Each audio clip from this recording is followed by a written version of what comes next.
بسم اللہ الرحمن الرحیم۔ قہقہہ کی کتنی مقدار ناقض وضو ہے؟ سوال: قہقہہ جو ناقض وضو ہے اس کا مفہوم کیا ہے؟ یعنی آواز اس کی کتنی بلند ہو کہ اس پر قہقہہ کا اطلاق کیا جا سکتا ہے۔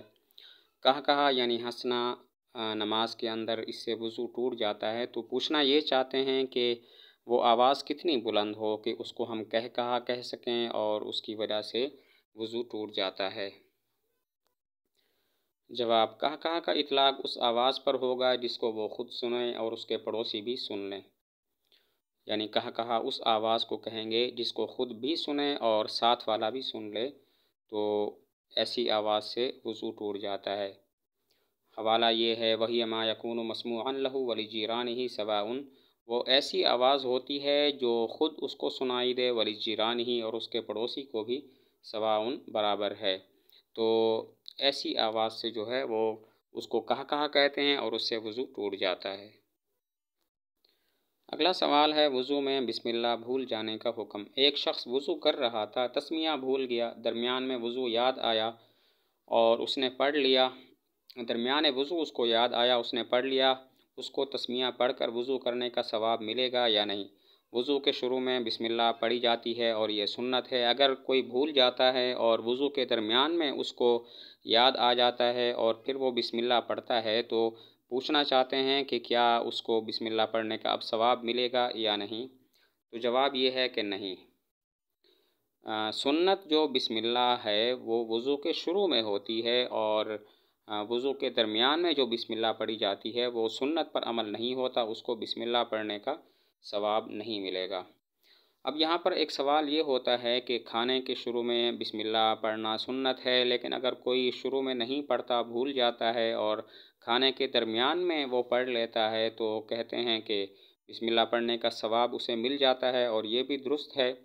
تو پھر کیا وجہ کہ وضو کے درمیان میں بسم اللہ پڑھنے کا ثواب نہیں ملتا، سنت پر عمل نہیں ہوتا، جبکہ کھانے کے درمیان میں بسم اللہ پڑھ لے تو وہ سنت کا ثواب اسے مل جاتا ہے؟ تو اس کا جواب یہاں پہ لکھا ہوا ہے: نسیت تسمیۃ فذکرها فی خلال الوضوء فسمى لا يحصل السنة بخلاف نحوه في الأكل لأن الوضوء عمل واحد بخلاف الأكل لأن أكل لقمة عمل مستأنف۔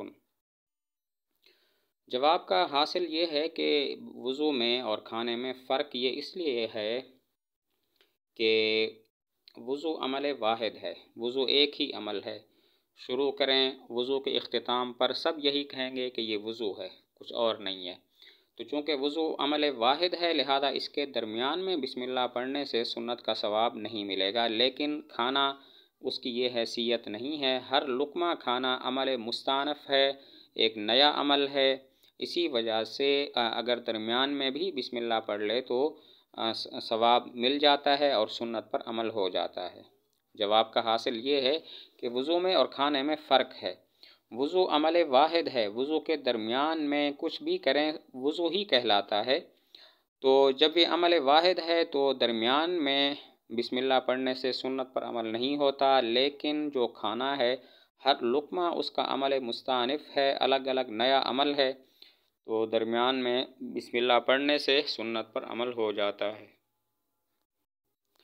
لمبی مونچھ والے کے لیے وضو کا حکم۔ ایک شخص کی مونچھ لمبی ہے، اس حال میں وضو کرتا ہے لیکن بال کے نیچے پانی نہیں پہنچتا، تو وضو ہوا یا نہیں؟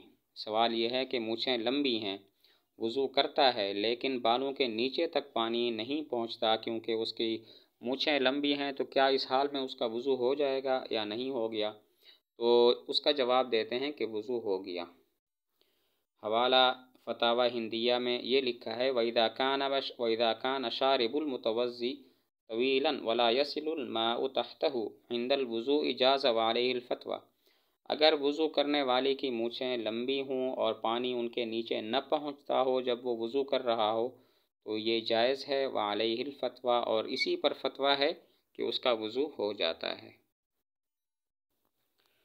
ہاتھ پیر میں تیل لگایا، اس کا وضو ہوا یا نہیں؟ ایک شخص نے ہاتھ پیر میں تیل لگایا تو اس کا وضو کے بارے میں کیا حکم ہے؟ ہاتھوں یا پیروں پر تیل لگاتے ہیں تو اس کے بعد وضو کر دیتے ہیں، تو وہم یہ ہوتا ہے کہ چونکہ چکناہٹ ہے تو شاید وضو نہیں ہوا، پوچھنا چاہتے ہیں تو جواب یہ ہے کہ وضو ہو جائے گا، اور اس کا حوالہ یہ ہے وَإِذَا ادَّهَنَ رِجْلَيْهِ ثُمَّ تَوَضَّأَ وَأَمَرَّ الْمَاءَ عَلَى رِجْلَيْهِ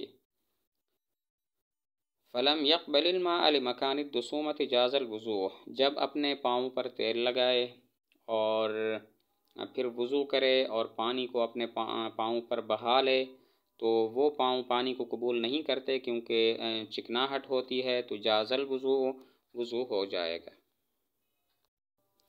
چہرہ اور ہاتھ سے وضو کے ٹپکنے والے پانی کا حکم۔ اگر کوئی بھی نمازی مسجد کے صحن یا کہیں بھی وضو کرتا ہے، وضو کا پانی زمین پر گرتا ہے یا سیمنٹ کے پلاسٹر کٹے ہوئے نالی پر گرتا ہے، اور تو وہ گرا ہوا پانی پاک ہے یا ناپاک؟ خلاصہ یہ ہے کہ وضو انسان کرتا ہے اور وہ وضو کا پانی کہیں پہ گرتا ہے، تو وہ گرا ہوا پانی جو ہے وہ پاک ہے یا ناپاک ہے؟ تو اس کے بارے میں جواب یہ ہے کہ ایسا وضو ہوتا تو پاک ہے، لیکن پاک کرنے والا نہیں ہوتا۔ یعنی اگر یہ پانی کپڑے پر لگ جائے تو کپڑا تو ناپاک نہیں ہوگا، لیکن اس پانی سے اگر کوئی وضو کرے گا تو پھر اس کا وضو نہیں ہوگا۔ اس کو مائع مستعمل کہتے ہیں، جس کے بارے میں یہ حکم ہے کہ وہ طاہر ہوتا ہے، مطہر نہیں ہوتا، یعنی خود تو پاک ہوتا ہے لیکن دوسرے کو پاک کرنے والا نہیں ہوتا۔ لہذا وہ پانی اگر کپڑے وغیرہ پر لگ جائے، جسم پر لگ جائے، تو جسم کپڑا ناپاک نہیں ہوگا، لیکن کوئی اس سے وضو اگر کرے تو پھر اس کا وضو نہیں ہوگا۔